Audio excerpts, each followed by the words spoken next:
Welcome, ladies and gentlemen, to Consoletronix. Now, it's been a while since I uploaded anything, and I quickly want to quash the rumours that it had anything at all to do with the release of the Epstein files. As I'm sure all my long-time viewers know, I'm as pure as the driven snow. That's my story anyway, and I'm sticking to it. But what better way to herald my return than with a 16-bit laden episode, and having already covered the PC Engine and Sega Mega Drive, we come at last to the console that would define gaming in the early 90s, and whose legacy, both within the industry and in the minds of gamers, has never wavered.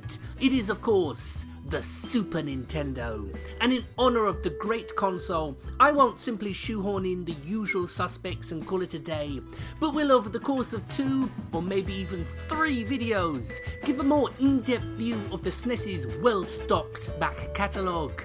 And with that being said, please join me in my look at the best, worst and rarest Super Nintendo games.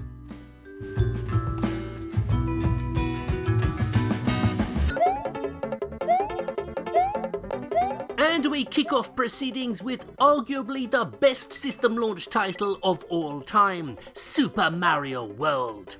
The platform genre would come to dominate much of the 16-bit era, but very few indeed could come close to lacing Mario's size 12 Italian boots.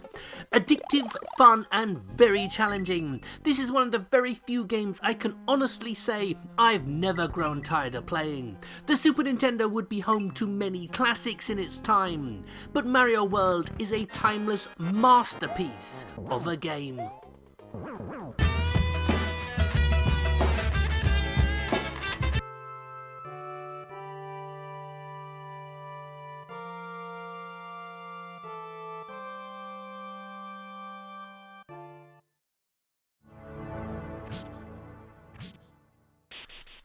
It's back to Transylvania we trot once more as the Castlevania franchise sheds its 8-bit image and slips into its prettiest 16-bit dress.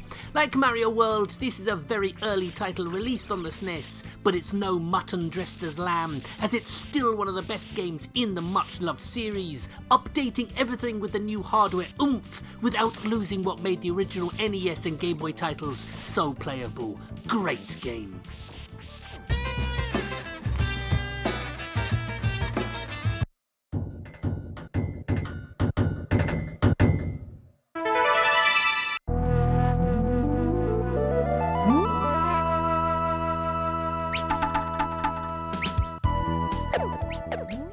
If you should happen to find 200 quid down the back of the couch, here's one of the pricier titles that actually is worth owning. Like Mario and Castlevania, the Goemon or Mystical Ninja series premiered on the Nintendo 8-bit, but it's the 16-bit games and beyond that are actually worth investing time and, unfortunately, quite a bit of money. Balmy and brilliant in equal measure. If you ever get a chance, check it out.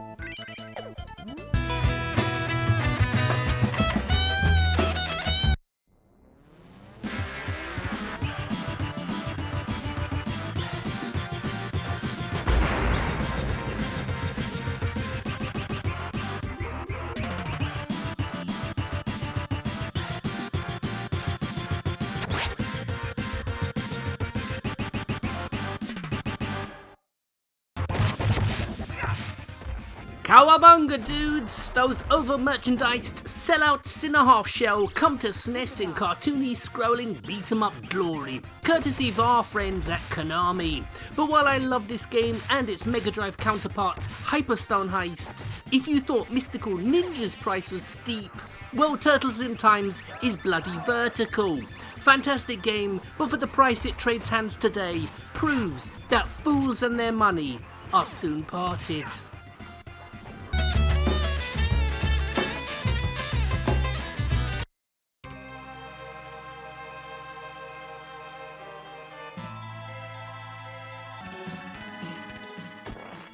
The two titans of sci-fi horror cinema tussle in what should have been a marquee release. Instead we got box office poison coursing through our console. You'd have thought a license of this caliber would have been in high demand, but somehow it wound up in the limp wrists of a developer best known for Hamster Club 1 and Hamster Club 2. And while Capcom would show how it should be done in arcades, that would be the only highlight in the multitude of missed opportunities this franchise has seen in over 30 years.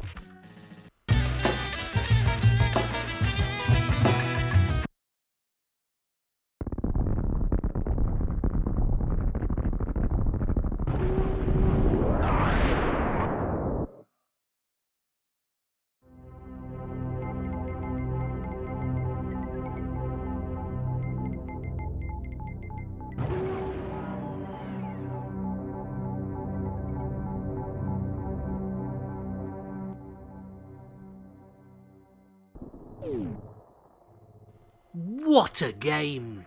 I first dipped my toes into the Metroid universe with the awesome but all but forgotten Metroid 2 on Game Boy, so I was very excited when the big boxed 16-bit entry dropped in '94, and Shigsy & Co.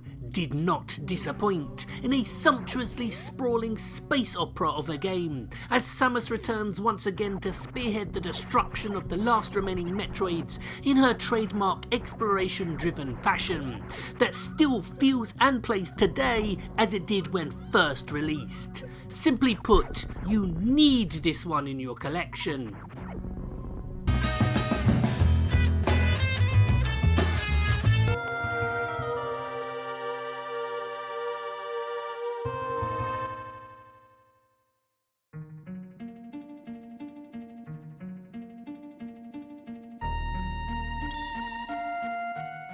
The Rolls-Royce of 16-bit role-playing games.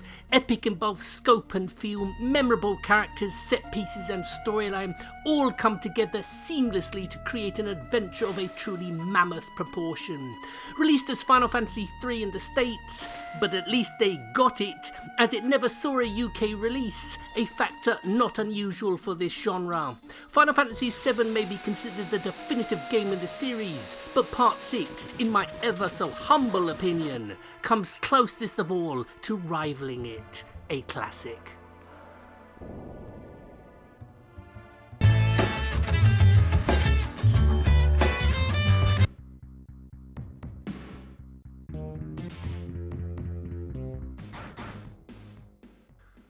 The run-and-gun genre was well catered for on the Super Nintendo, so RoboCop vs Terminator, inspired by the Frank Miller scripted comic book, needed to come out of the blocks blasting. Unfortunately, it tripped over the blocks and kept embarrassing itself and both franchises it's based on with its rubbish gameplay and pathetic platforming. The fact that the Mega Drive version is a brilliant game just rubs salt into the wounds.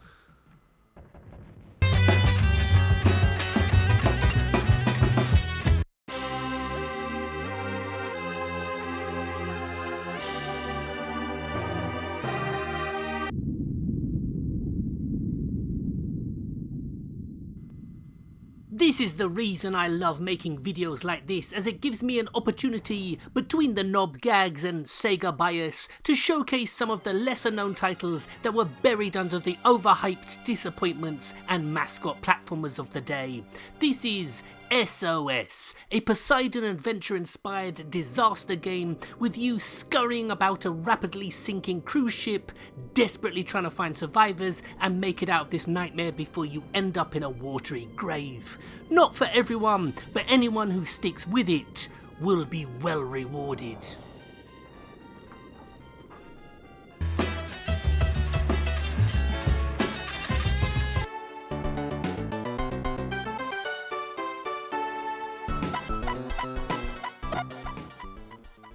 You have to have a bit of Bomberman, don't you? Loved this on the PC Engine, but Super Bomberman and its SNES sequels are some of the best fun I had playing against me mates. Fairly limited in one player, but still one I'd recommend. Great game.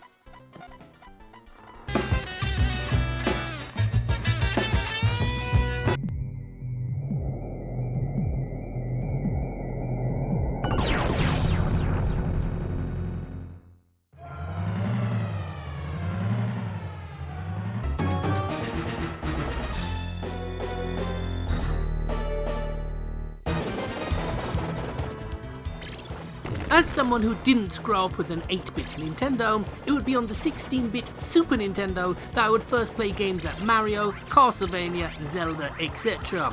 But Super Contra, or Super Probotector as it would be known in Europe, was one game that really made an impression on me and started me on my journey to play all the games in the franchise. Smooth, fast-paced, unforgiving, and oozing that quality that only Konami at this time could deliver. Awesome game.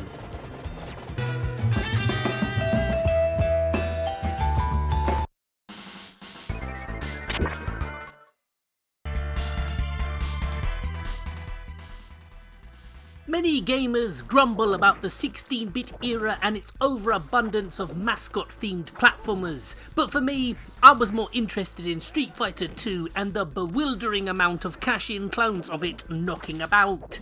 Dead Dance by Jellicoe was highly thought of on release, even if it was retitled Tough Enough in the States and Europe. A simple bare-bones fighter, but very playable and with a few neat touches sprinkled throughout. Worth a look if, like me, you have a fondness for 2D fighting games.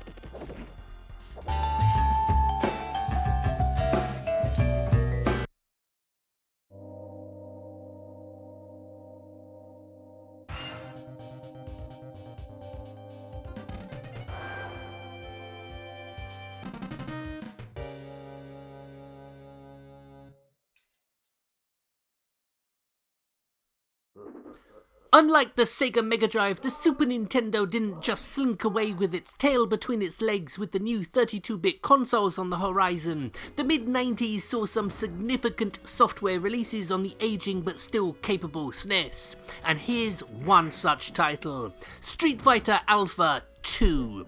And why did Capcom bother porting it down and in the process cut more corners than Lewis Hamilton? Don't know, but what I can say with absolute certainty is that this is a cracking conversion that proves even in its twilight years the SNES could still boogie with the best of them.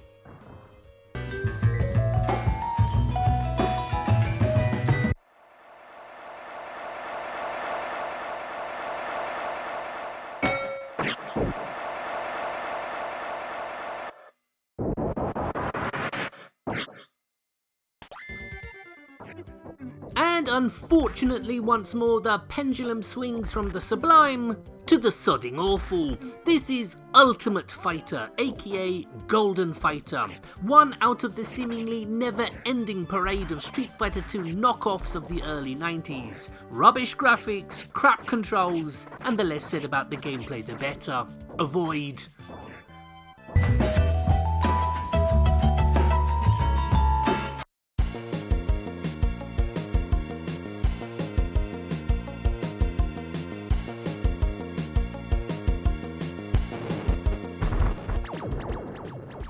Fantastic mech shooter, but thanks to a limited release by Konami in 1995, this US exclusive title has become rarer than hen's bollocks. Which is a real shame as there's a great game here in the Cybernator mould, and as far as I know this has never been re-released. So if like me you have a love of mechs and violence, this is one to put at the top of your gaming agenda.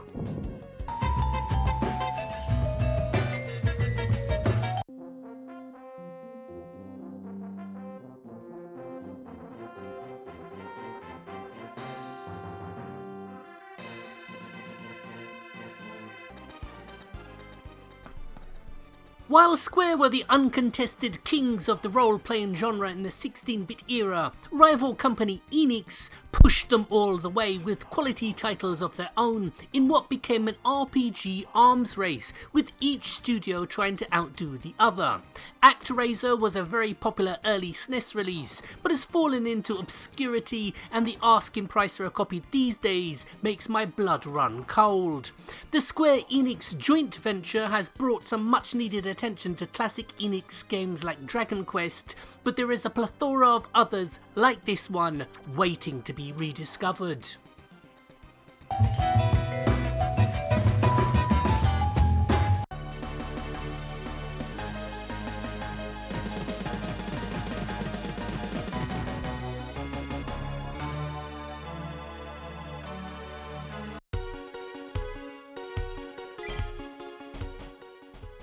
In Europe, the reason the original NES failed to make any impression at all was because of the success of home computers like the Commodore 64, ZX Spectrum and Amstrad. But the one thing they all lacked were games that could compete with what was available on consoles. Enter Turrican, a platform shooter that caused quite a stir when released on this side of the pond. Sadly, the attempt to transition to the 16-bit on the Mega Drive and SNES failed to capture a wider US market, despite being well reviewed and now is among the pricier titles out there.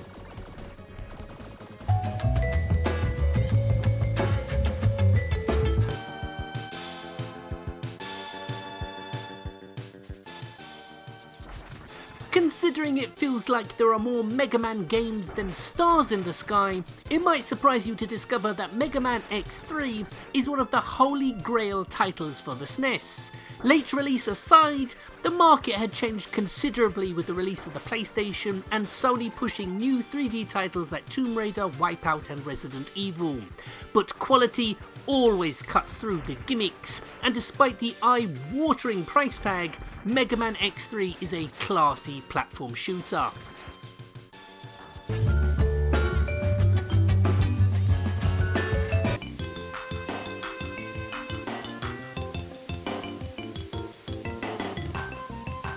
A classic 16-bit RPG by Square, and it got a European release to boot, meaning us gamers in the old world could play it without paying excessive import fees. Rightly regarded as a seminal title in the still wet behind the ears Western RPG market, and one that still holds up to modern scrutiny. Fantastic graphics, music and gameplay all combined to deliver a truly epic adventure. Great game.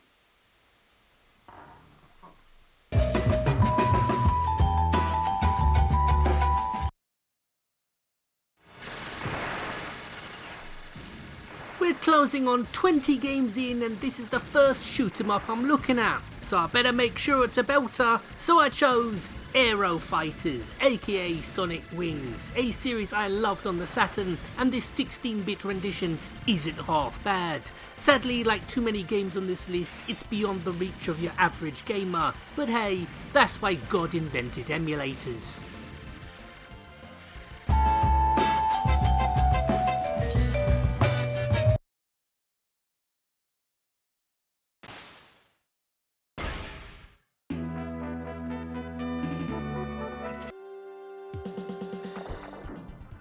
Another hidden gem, another game collectors covet. So you know what that means. A torpedo to the bank balance to anyone looking to pick up a copy. This is my first time playing it and first impressions are good. It reminds me of Shinobi, which is no bad thing. Lots of action and platforming and a real challenge make this late release of 1995 a real highlight in the SNES library.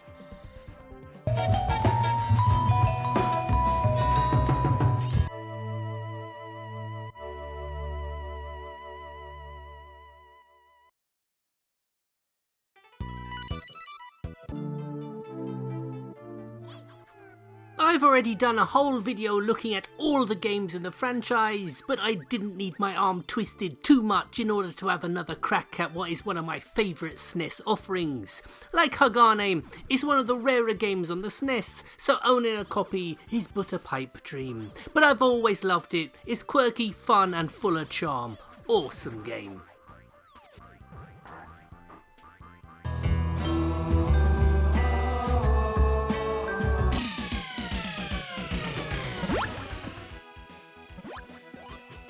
I knew next to nothing about Whirlo prior to playing it for this video, and I'm still drawing a blank. I assumed it was based on an obscure European comic like Lucky Luke, but it's a Japanese game from Hudson Soft. Shows what I know. I bounced off this one if you can't tell, but it seems to be in high demand judging by its value, but not one I'll ever go back to.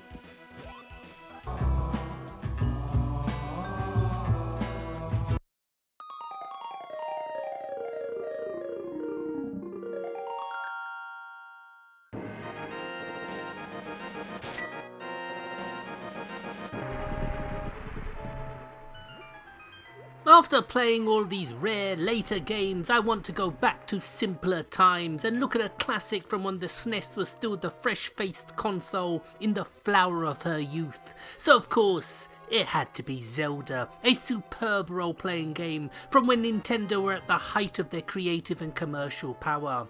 It hasn't aged a day gameplay-wise. I've probably enjoyed revisiting this one the most in the course of making this video.